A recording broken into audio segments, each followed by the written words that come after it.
వచ్చుంటాయి feelings వచ్చుంటాయి feelings వచ్చి వచ్చి చెప్పేస్తుంటాయి feelings feelings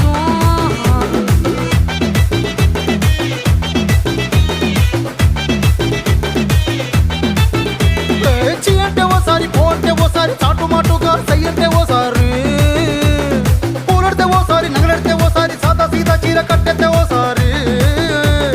ఒళ్ళు ఇసుకుంటే ఓసారి ఓసారి ఇల్లు సిమ్ముతుంటే ఓసారి ఓసారి నీళ్లు తోడుతుంటే